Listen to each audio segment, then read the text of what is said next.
Hi guys, and welcome to today's SEMrush webinar. It's the fifth in the series of the SEMrush Toolbox, and today we're going to be talking about the Keyword Gap tool. So basically what the Keyword Gap tool allows you to do is check up to 5 competitors, and you can use your own website as well and just find out opportunities of keywords your competition are ranking for, compared to your own. So we're going to go through that tool today. But more importantly, today's guest is Jake Bohall. Some of you may know him, some of you may not. So welcome online today, Jake. And for anyone who has never come across you before, do you want to tell the audience a little bit about yourself? Sure. I'm Vice President of Marketing at Hive Digital, which is a digital marketing agency focused on companies that are working towards a better world. I've been doing SEO for over 10 years, and I really appreciate the opportunity to speak with all of you, and thank you to SEMrush for having me. Perfect. Thanks, Jake. So what we're going to do is just allow a couple of minutes just to allow everyone to come on and watch. So we'll just give that 3 or 4 minutes or so. But in the meantime, Jake, what is there anything new, up and coming, things that you're doing coming up that you can give us some information on, or any talks going on anywhere, or anything you're working on new that you might want to share with the audience? Thank you. Just off the top of my head, I'm speaking at PubCon at the beginning of March on link development strategies. So I'm working with my team here and getting my presentation, everything ready for that audience. I'm really excited about sharing some tips for link development. Right now there's this constant, I guess, movement in search, and part of my job as an SEO is helping our clients understand if the movement or the shifts that they're seeing are the result of our great efforts, our work, or if it's the result of an algorithm change. And certainly differentiating that when the algorithm's constantly changing is a pretty big challenge. So I'd say that on a running basis, that's one of my biggest obstacles and one of the biggest challenges that I'm trying to help clients through right now, as Google is making some of these shifts. I believe like last weekend, there's reports of some changes, and so we're monitoring that.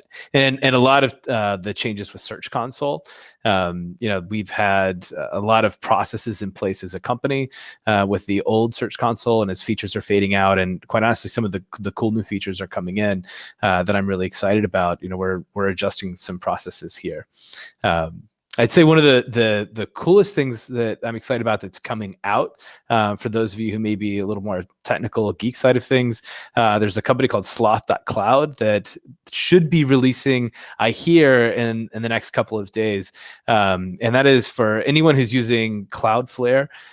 They have a platform for basically it's a GUI interface for managing service workers, so that you can go edge side and inject things like schema markup, canonical tags. You can make changes to site content, implement redirects, and all of that through service workers without having to actually harass your development staff. And so I'm so excited for this tool to launch. I've got a lot of things that I've been waiting to test, and I'm tired of coding my own service workers, so I'll be happy to use their platform. That sounds like an interesting one. It's not one I've heard of. What was the name of that again? Sloth.cloud, I believe. Sloth.cloud. No, I'll have a look into it. I'm just going to take a note of that. I think for anyone else, I just obviously wanted to repeat that as well, because I'm sure there's a few guys that are geeks out there that will want to, as you say, check that stuff out and not hassle the devs to do that kind of thing. It's a really cool tool. Tech SEO Boost awarded it. It's from Salt Agency, or Salt.agency. That they built it and they're in the process of releasing it. So it is Salt.cloud. Cool, perfect. Thank you for that. So what we'll do now is we will quickly just jump in to the webinar. So first off, I'm just going to give you guys a brief overview. So I'm going to start sharing my screen. So hopefully you can see my screen okay. So what we're going to do is just show you the Keyword Gap tool and what it does from a basic point of view, and then Jake's going to come on and give us some insights and stuff like that as to how Jake uses the tool, and hopefully some good knowledge and information that you can implement into your own strategies. So I'll carry on and go into the tool. First thing that's really important, and I know it sounds really simple, but a lot of people in the past that are watching these tutorials tend not to know where the tool is. So on your dashboard on the left-hand side here, we have gap analysis. So if we open up gap analysis, you've got keyword gap, backlink gap, bulk analysis. So we're going to be talking about the keyword gap tool today. So I'm going to click on that again. And what it does is bring you up a nice big dashboard, as it always does. So what does the keyword gap tool? As I said at the start, you can compare domains. So whether I put my own domain name in here, where you can just enter your domain name. I'll just put that in just now. And I'll put in a couple of competitors. So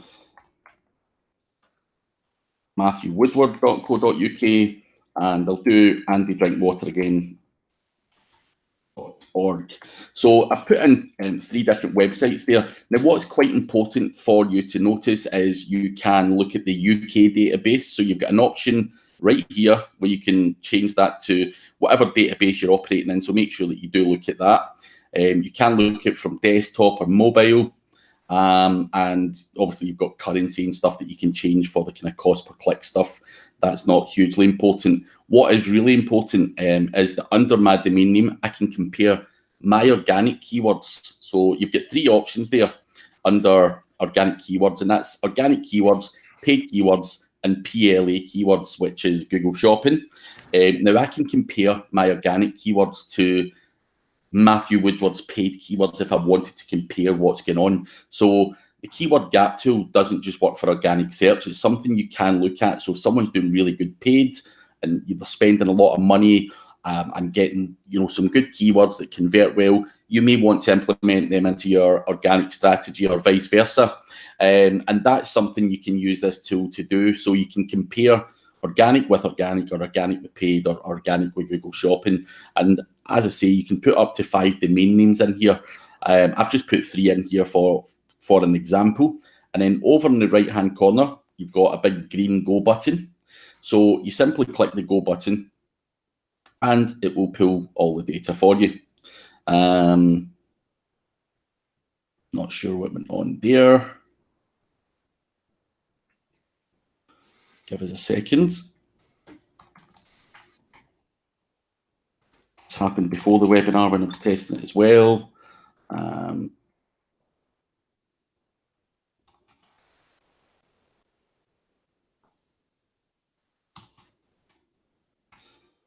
Let it go now, because it all should work perfectly fine.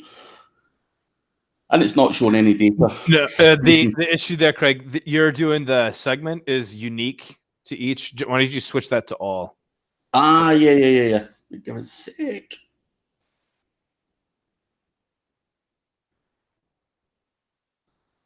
Segment is unique. Yeah, the little bubbles. Yeah, right there. Yeah. So go to go. I don't know why that's done that. It should normally be as default as also. As Jake said there, you've got all keywords unique to the first domain keywords, common keywords, and as I say, unique keywords that are there. So you have to make sure that you're ticking the right box or you're not going to get any data. So that's my mistake there. You can change that across the different domain names there. So you make sure, as Jake pointed out there, it's all keywords that you do select. I was messing about prior to the webinar and I probably clicked something I shouldn't have there. But anyway, when you do that, it brings up the nice table and it will tell us all the kind of keywords there that I rank for. So SEO consultant, I'm position 35. Matthew Woodward doesn't rank for it. Andy Drinkwater's position 66. And obviously you can work through all of this data. And obviously it's the same as the kind of keyword research tool, where it will give you the volume and all the other kind of data there that is going to help you establish whether that keyword is important. So for me personally, I'm always looking at volume. That's something, that I don't feel that there's any point chasing a keyword that is low or no search volume. So volume is an important factor for me, and that is something that I would personally gauge it on. Obviously, other people look at various other things, such as the kind of how competitive that term is, and stuff like that, or whatever suits your own niche, if you like. And you do have advanced filters right here. If you further want to drill down the keywords and stuff like that as well, you can also include, exclude specific keywords or websites or volume, or use the containing, word match, and exact match, and begins with or ends with. And you can add more filters in here, just keep adding lines and click apply, and that will allow you to then use advanced filters on the data that's provided. So that is quite good. Obviously, you can dig down deep using the filters. This is a normal table view. You can also enable a chart view if, for any reason, you want to share a chart with a client or whatever it may be. Sometimes people feel that charts look nicer than a table. And you can, as normal with most of the SEMrush tools, export the data as well. So you can export all this kind of information here if you want to relay it back to a customer, get their take on it, or whatever you're doing for the client. You may only be doing consultancy, and this may be part of your process. But as I say, this tool is very simple and easy to use, and you can use, as I say, the organic keywords against someone's paid search. And I think that's quite important, because a lot of people think it's just all about organic search. Even if you want to check your paid search compared to someone else's paid search, this is the perfect tool to do that. It's quick, easy, and it just saves you. I mean, you can obviously use other tools to do that kind of stuff, but this just pulls it through quickly, and you can very quickly see in the table what you've got, what they don't, and you can see the kind of volume of keywords that my own website and Matthew Woodward's flags up, and you can see there's lots of opportunities there for me to grab stuff that Matthew Woodward ranks for and implement it into my own website. For example, how to start a blog. If that's something that I felt was going to make money for me, then that opportunity is there. And you can see there's a whole ton of keywords going down there, where you can see the little kind of dash there, which means I don't actually rank for it. And it's something, these are all opportunities for me, and a lot of these are all getting thousands of searches per month. And it's obviously comes down to time and stuff like that. And Matthew Woodward's blogged for a lot longer than me, so I would fully expect him to be wiping the floor with me to that degree. But does that mean I can improve and stuff like that? And where do you start? You get on here, see what the opportunities are, and then get writing. So I can go through here and go something like best VPN UK. And I may have an affiliate deal with that. It gets 5,400 searches a month, and implement that into my website or whatever I may choose to do to monetize that. So there is literally thousands of keywords here, 3,500 that I could work through and get more content on my website for. So I think using this tool is very quick and easy for me to then give that on to a member of staff and get them to work on it or ask them to write blogs.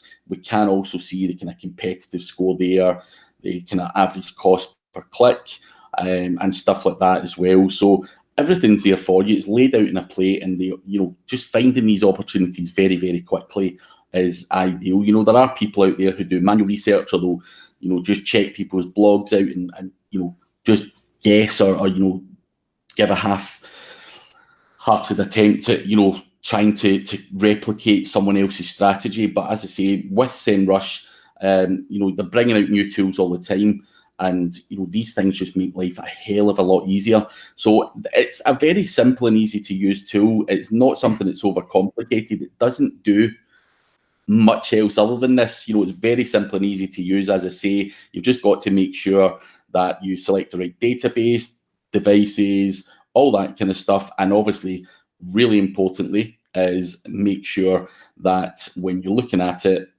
this little icon here, you do click to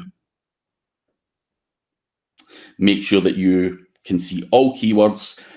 which is quite important, I think. And then obviously if you want to then filter that down, then you can mess about with that filter. So have a look at that tool if you guys are doing keyword research and you want to check out your competition and see if there's opportunities for you. So that really is a quick basic overview of what the tool does. Very simple and easy to use. As I say, we are now going to get Jake to come on and go into things in a bit more detail. I'll just unshare my screen and we will allow you to take center stage now, Jake, and give us some of your expert insights. Well, thank you very much, Craig. Everyone can hear me okay? All that? All good. Awesome.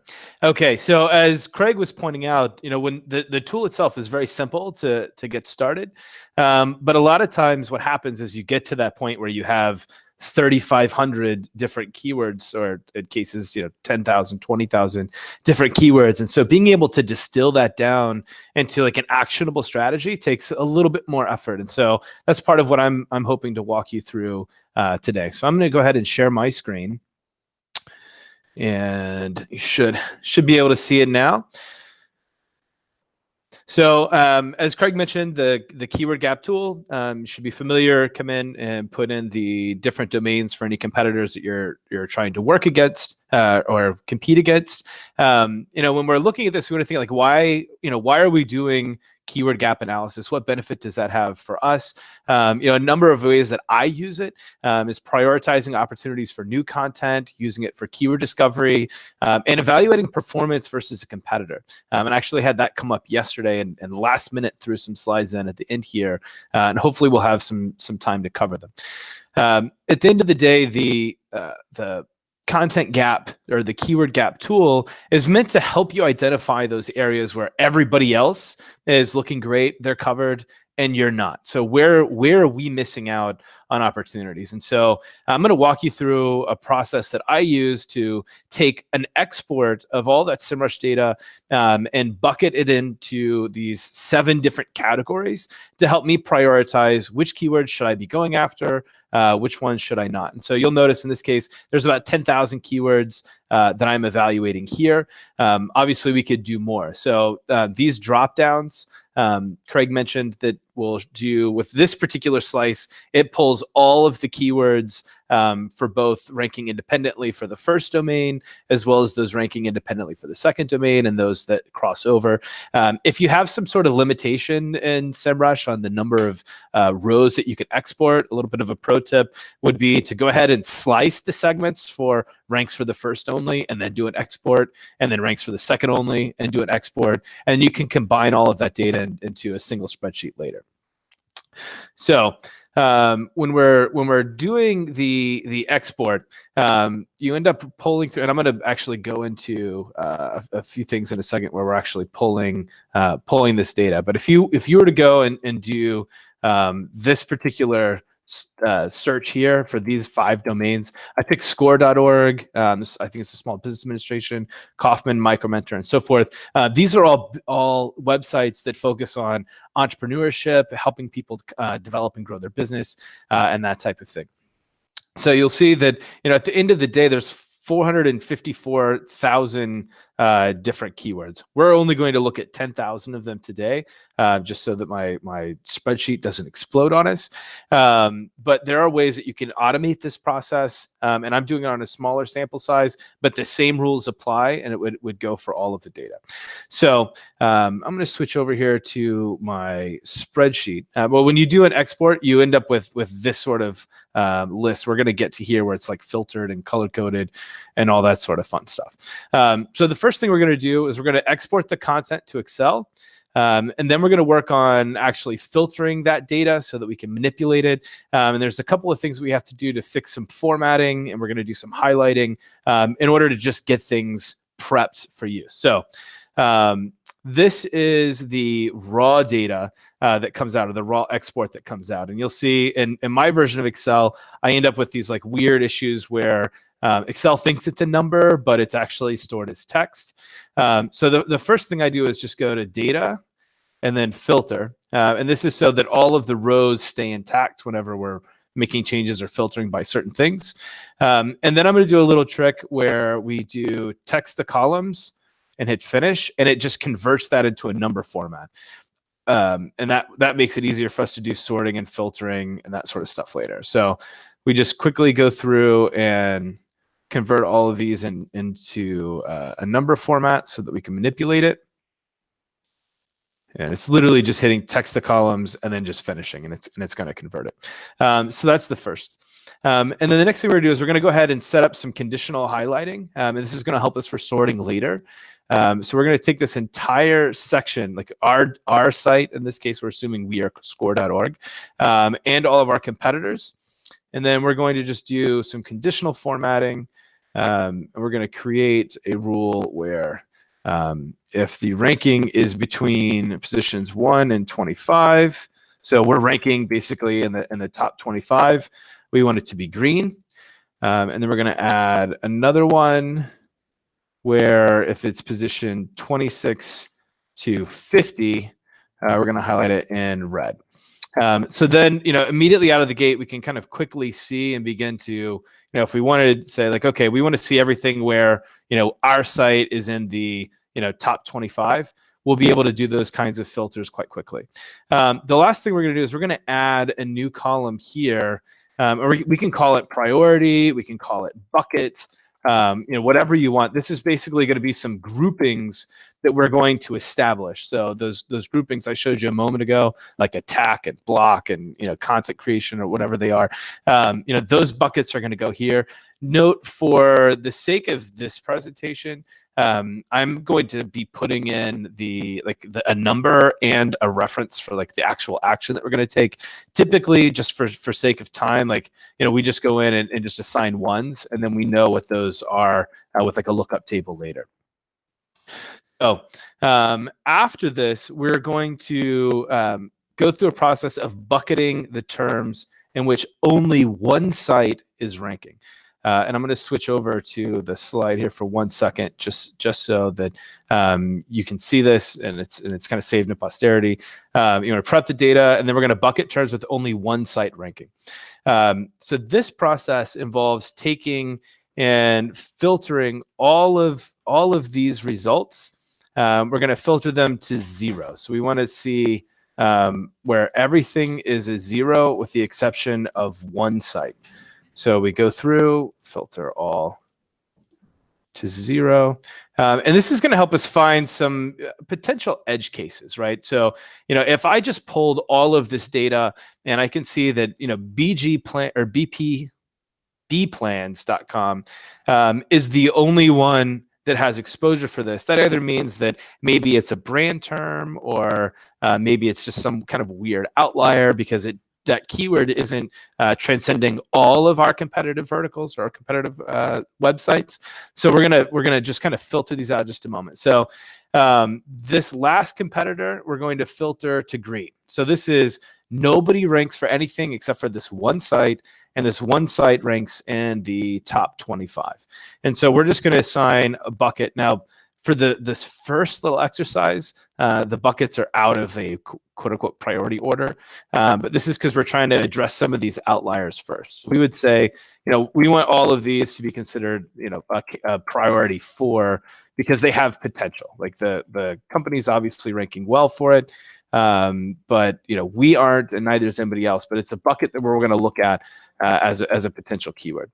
And then we're going to look at when this guy is red. So this is when he's in, higher than position 26, but still 50 or lower. So we're going to tag this as 6 and call it an outlier.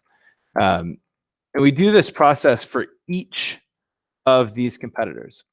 And then we're going to cover the last one is if there's no color, so no fill. So this site only is the only one that ranks for these terms.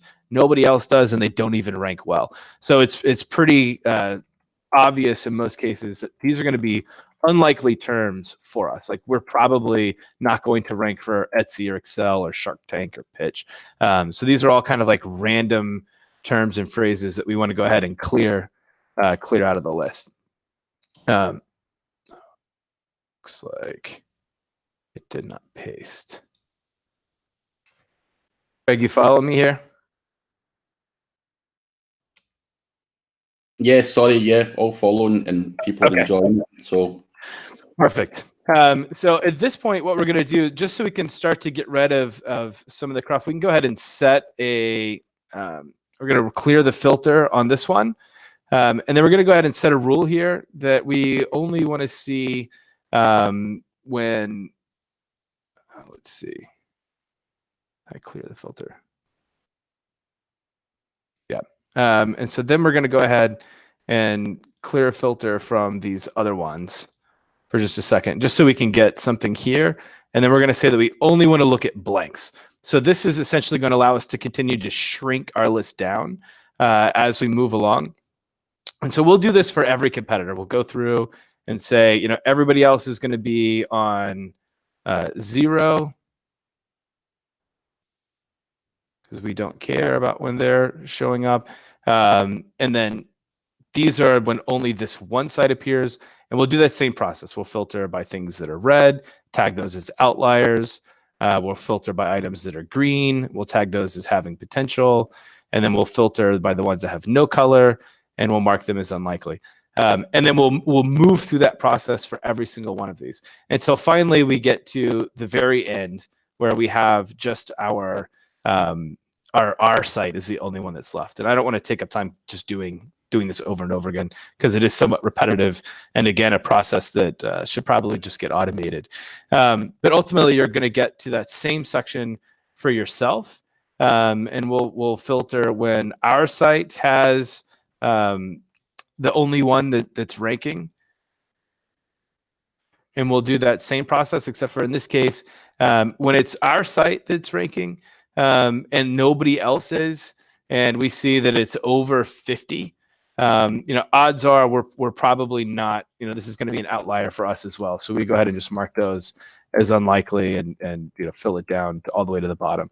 And then anything under 50, so anything that's remaining, you know, after you do this, like what'll happen is because we're getting rid of those that are flagged with any priority already.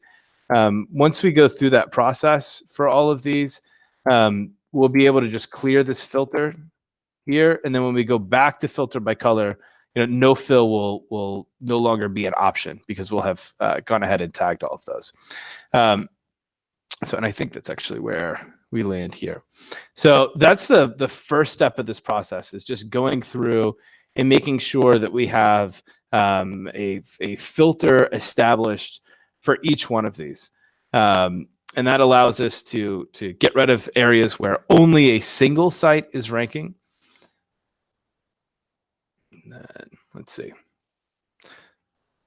And then you want to repeat that. So I mentioned, you know, you go through for one competitor that's the only one that's showing up, and then you run the filters, and then you start back over, and you do that for all the competitors until you've done all of them. And then you make this change when doing it for yourself. The next thing we're going to do is we're going to start bucketing terms where we feel like the competitor has significantly improved visibility compared to us. So a lot of these are going to be phrases where we rank on page, you know, 3, 4, and 5, and our competitors ranking on page 1 and 2. So for that,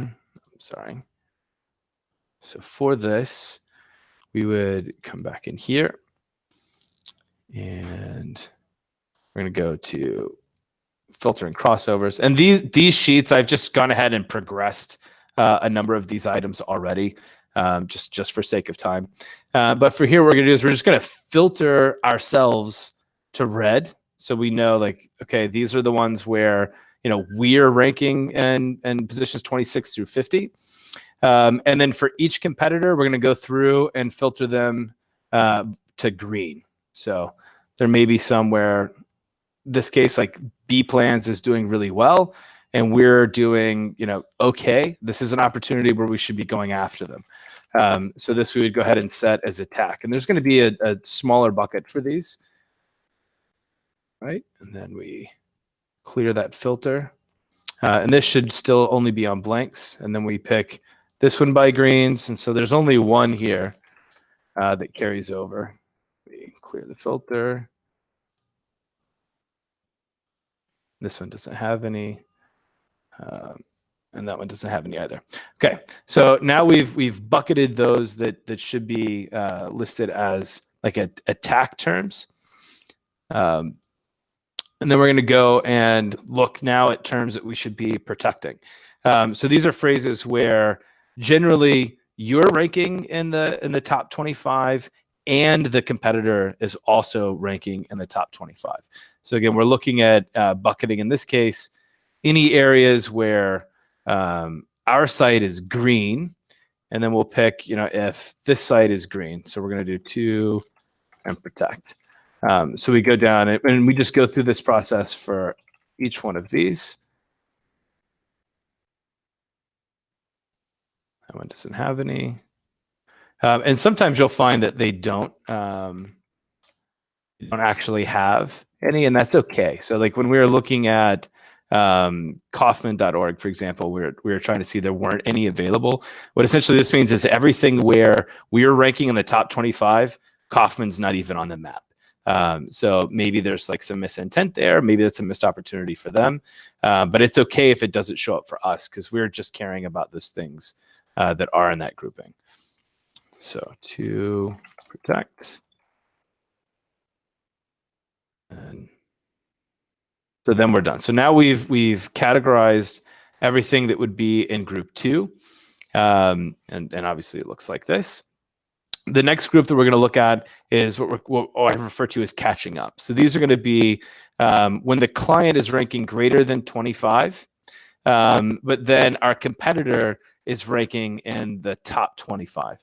So this is again a loose bucket. Our goal here is to try to create some categorization so that instead of trying to process through 10,000 keywords, we can quickly get to a list of like, okay, what is actually important?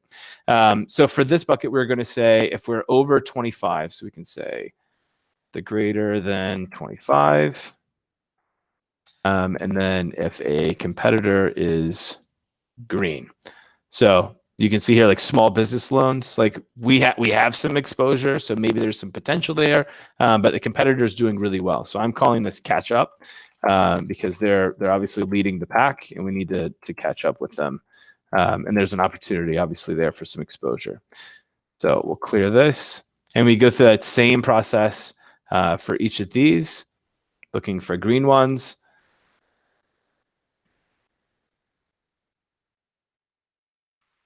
Updating that list. So the next thing we're going to do is look at winning terms, or we call winning terms with misses. So in this case, these are those that have a lot of potential. So typically, and we'll add some more to this bucket later, but typically this is going to be when we don't have any exposure, but our client is getting some exposure. So they're 26 plus in their ranking. So they have some exposure, but it's not fantastic. So I don't want to prioritize this necessarily as a super high priority when I'm trying to do my work. But I am trying to go ahead and get a bucket in place. So I know like, okay, these are keywords I should probably take a look at. But I'm not positive that these will be the ones that we actually want to go after.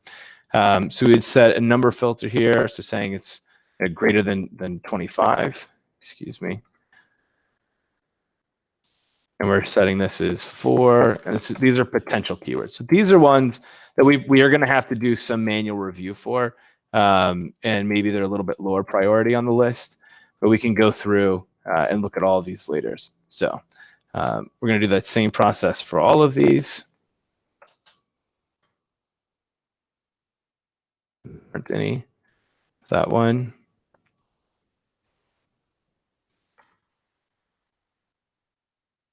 That one.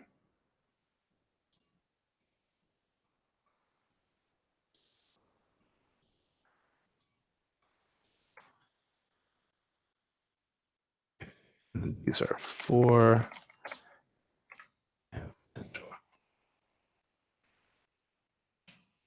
Okay. So next we're going to look at bucketing keywords where it appears that we're quote unquote under the radar. So these are going to be keyword phrases where Only one of the competitors seemed to have a high ranking position, or multiple competitors are ranking for it. And we, oh, excuse me, I totally misread that. These are going to be the phrases that we alone rank for, and the competitors are not doing well at all. And so this is an area where, we're seeming to be very successful, and we're ahead of our competitors. So we're under their radar. Obviously, it's something we need to be mindful of, because they could come after us. Sometimes this is going to be our own brand terms, or custom sort of content or things that we have. Other times, this is going to be actual keywords where you're owning it, and the competitor is not. So what we're going to do here is we're going to filter our client to green. And we have, let me clear that filter. So we're going to filter our client to green, or our primary site in this case. And then we're going to look for no fill on competitors. And we're going to do that to all of them.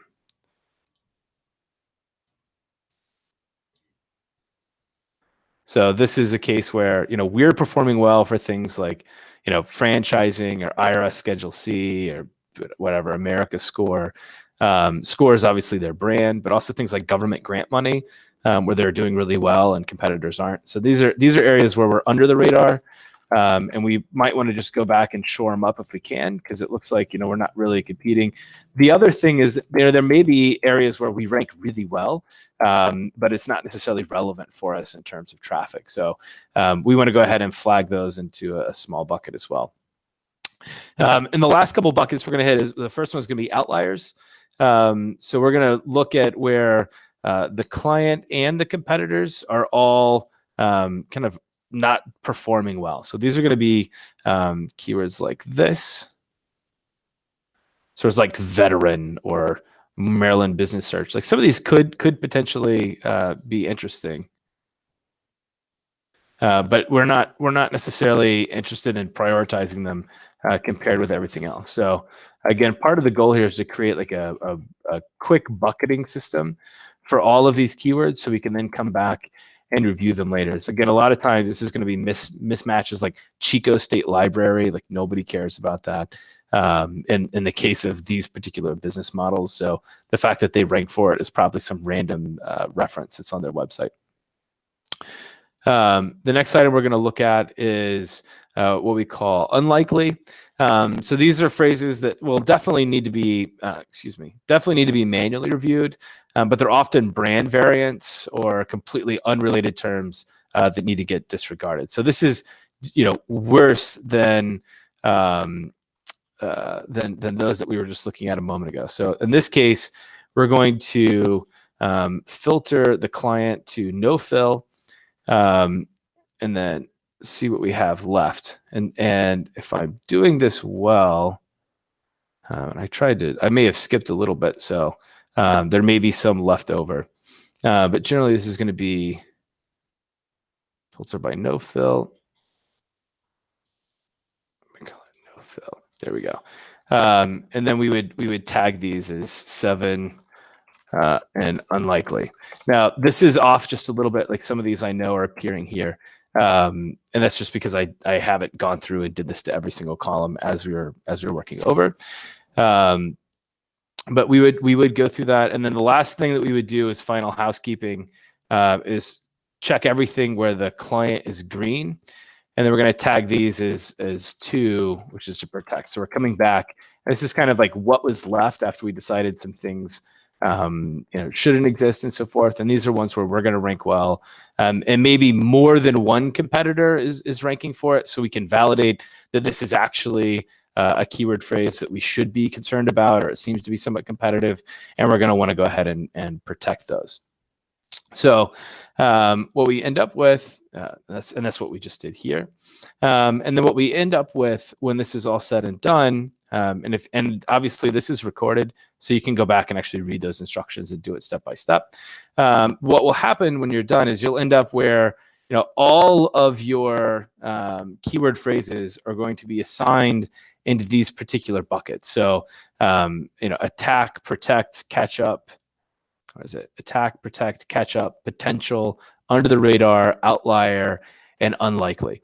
And then for fun, a lot of times what I will do is I'll take like the attack group, and now I've categorized these as keywords that we definitely need to be going after. And then I can prioritize them using some of the rest of the data that was originally exported from SEMrush. So I can sort by search volume and see like these are obviously higher priority. We can look at them in reference to cost per click. So, the highest one where we should maybe consider going after it is, small business financing. And that same sort of concept applies to the things that we should protect, right? So, we're doing very well for a keyword like business plan software, but we have some people coming up behind us, or, in this case, we have someone that's beating us. So we need to really hunker down and put a much more focused effort on preserving these, because this is where our money's coming from right now.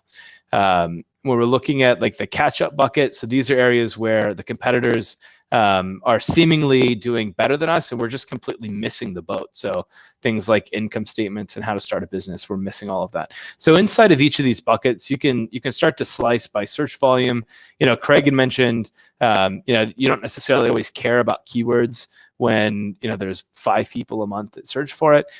So if you're trying to do priority, once you have these buckets established, you can then go in and start to prioritize within them. And just for sake of some explanation, the attack group, those are the keywords that I felt represent a direct opportunity for you to kind of edge out your competitors. So they're performing well. You're on page 3 to 5, so it's something that you should enter that market in attack mode. Protect are the ones where you're on the first couple of pages, but your competitors are also there, or they're sort of collectively gaining some ground on you, and you want to make sure that you're kind of like hedging yourself for any future growth from them. The bucket 3 was catch up, which are phrases the competitors are ranking and you are not. And these are phrases of interest. So these are things where, we feel like most of them are going to be low-hanging fruit terms. And so a lot of times, for this bucket especially, I found with clients, a lot of times it's a matter of just including those keywords in content or building new content around them. And immediately we start to get some exposure. And that's because generally they're thematically relevant to our site already, and they were just opportunities that we missed.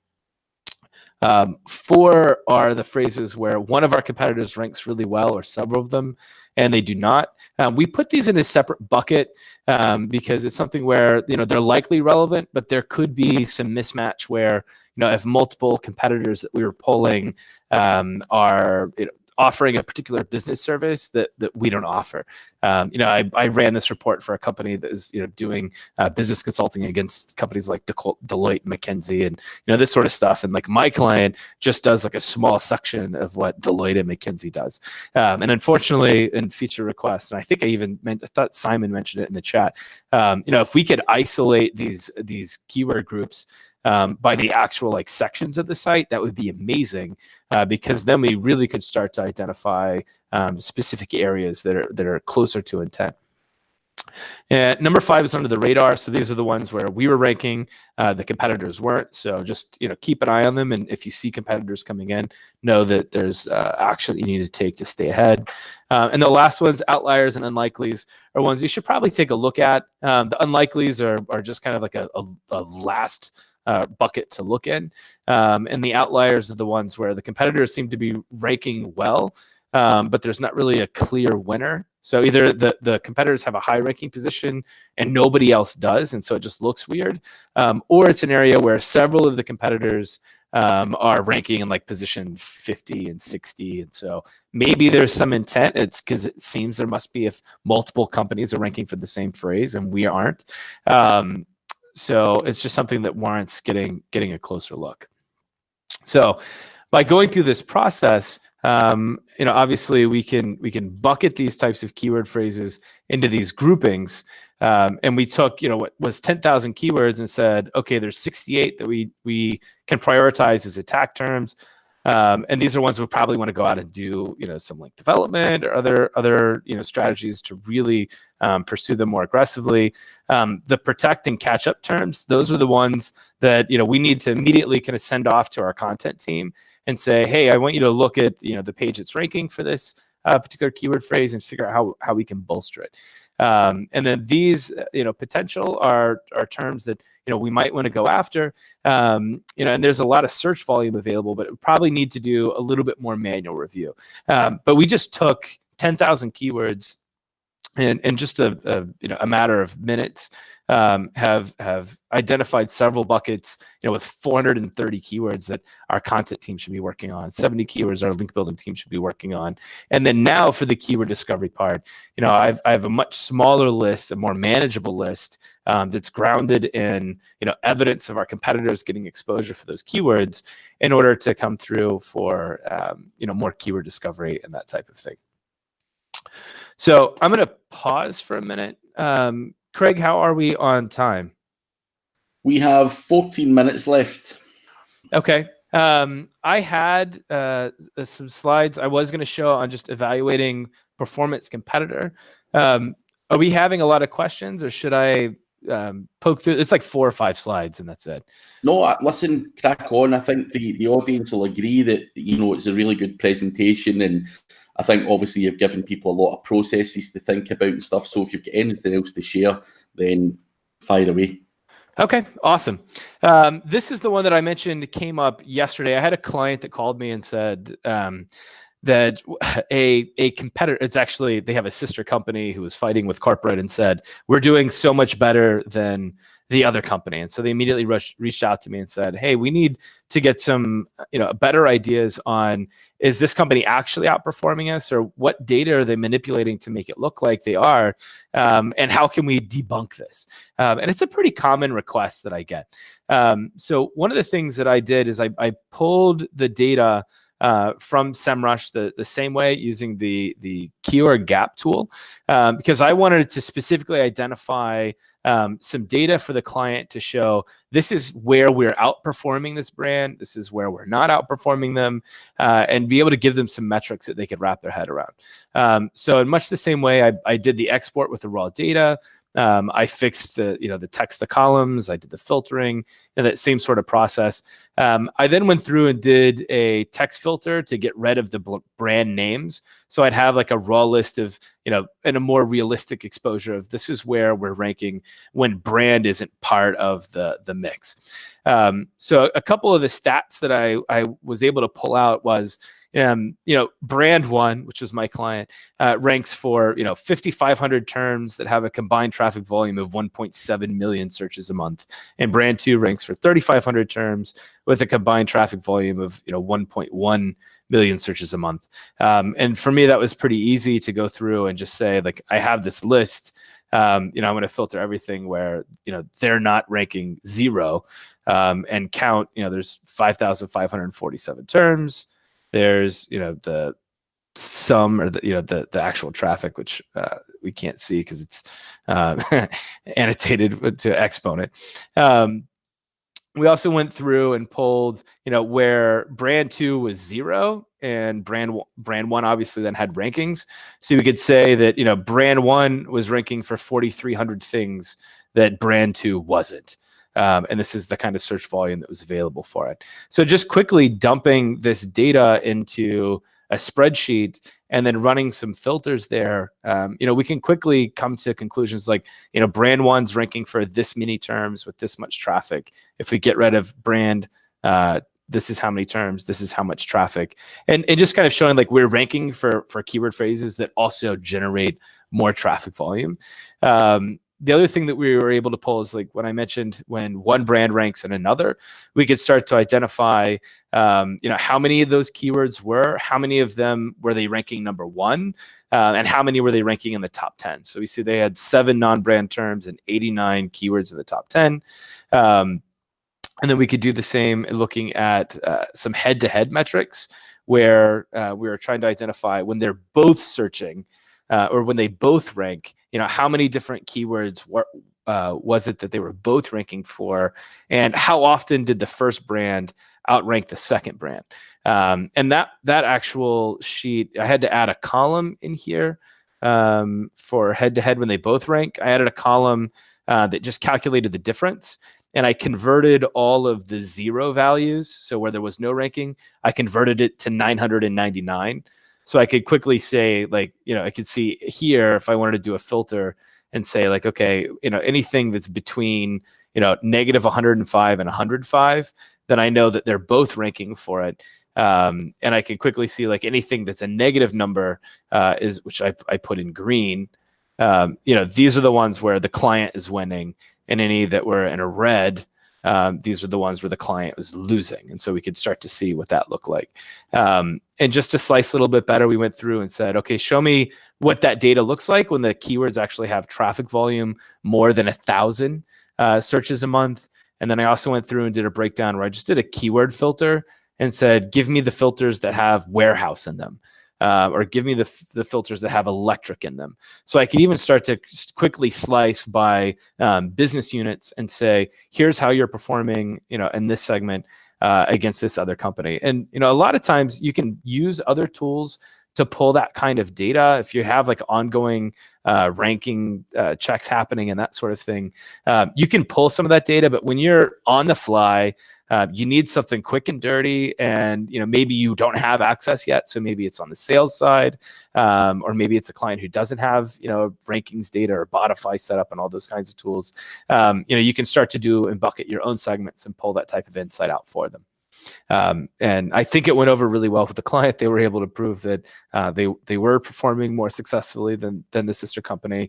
But most importantly, I was able to, in a matter of like an hour or two, really distill all that information and get it back out to them so that they can make decisions. So ultimately, if you line things up, you're going to win, and that's the goal of what we're doing here.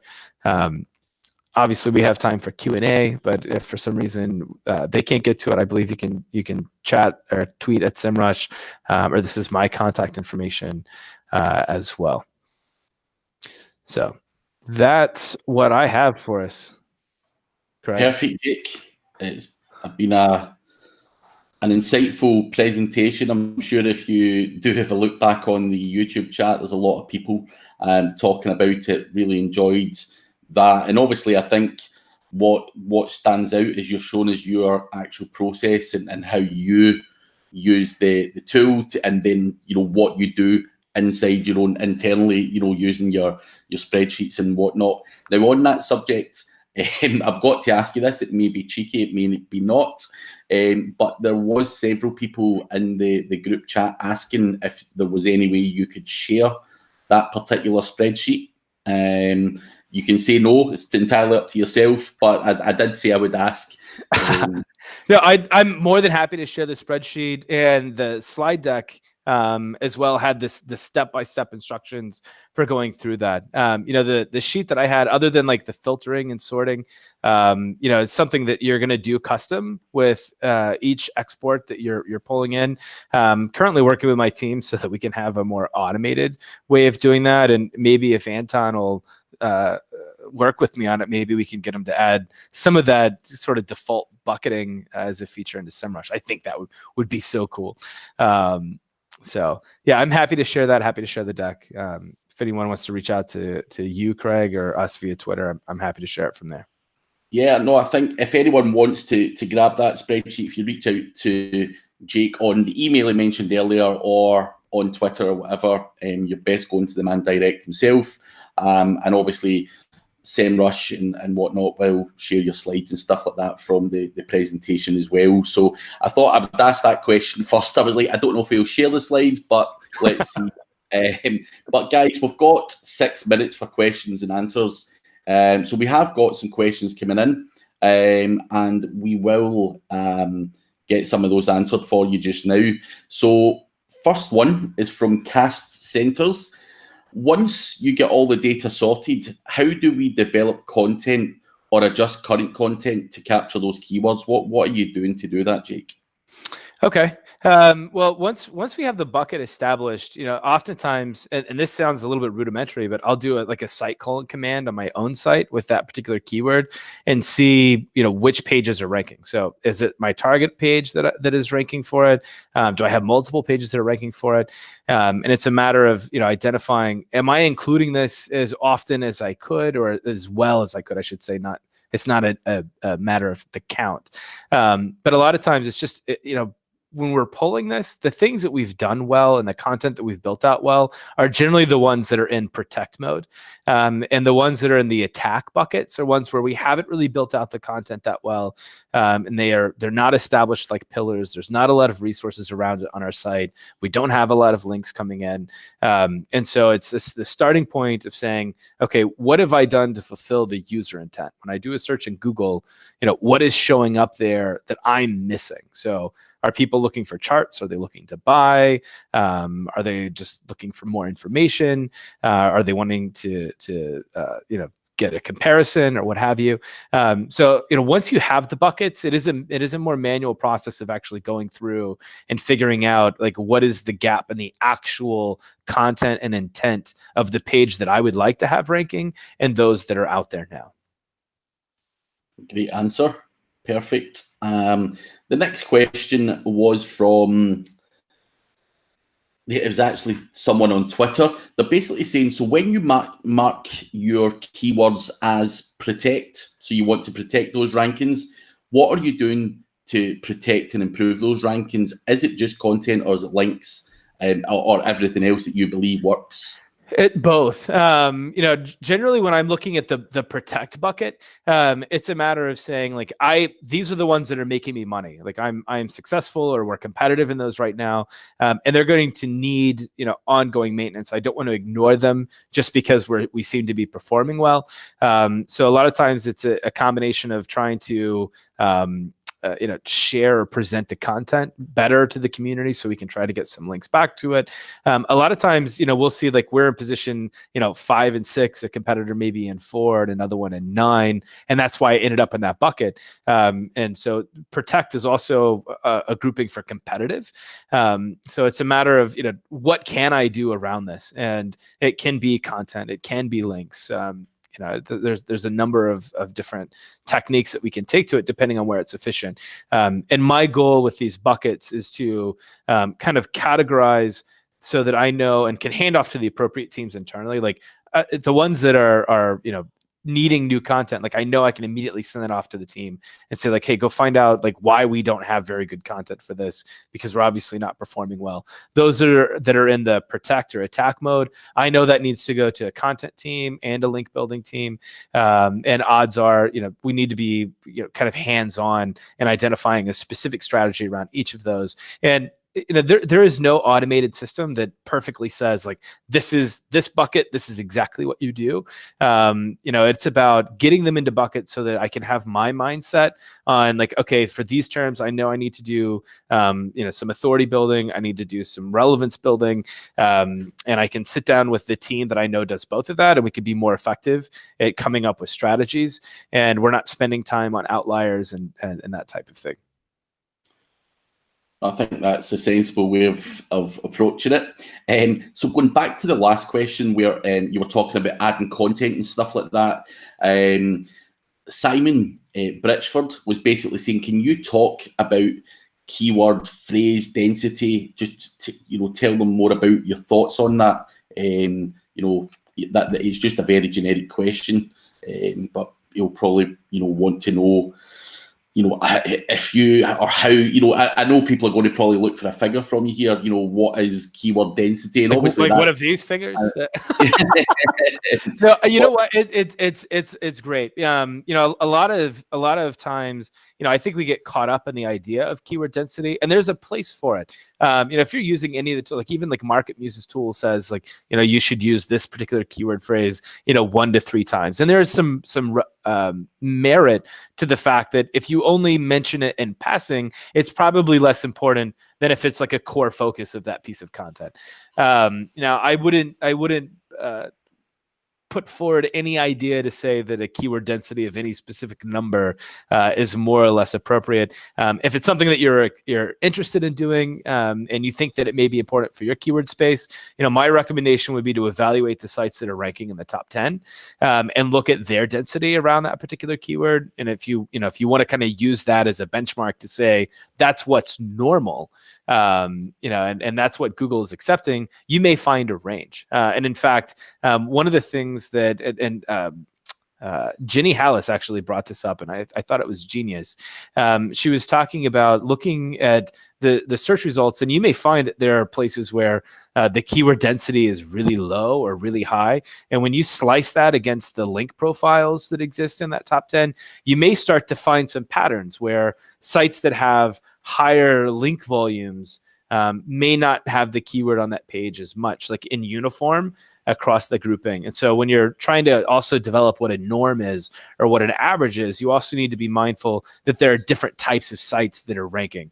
And so you want to calculate that average based off of something that is a closer reflection to what you have. So if you have no link authority and you're trying to come up with your keyword density, make sure you're, and I can't believe I'm talking about it as if there's a magic number, because there's not. But if you're trying to just be mindful of that, maybe only look at what those averages are for sites that are ranking that don't have links either. Yeah, no, I think you hit the nail on the head right when you spoke at the start, where you said if you just mention it in passing by, then it's not going to be enough. You have to kind of make the content focused around a particular keyword without, doing repetitive spamming or whatever. But as you say, not enough to just mention it in passing by. So it's just getting those kind of the balance right or whatever. I think looking at your competitors is important. But sadly, due to your excellent presentation, we have no more time for questions, sadly. But people, if you do want to ask any further questions or get that spreadsheet, do get in touch with Jake. I'm sure he's got a lot more to offer and more tips and stuff like that. But sadly, we're out of time today. Thank you very much for being on today, Jake. It's been Absolutely. a pleasure. And we will be back on in a few weeks with another SEMrush Toolbox webinar. So see you all then. Cheers. Great. Thank you. All right. Cheers. Take care.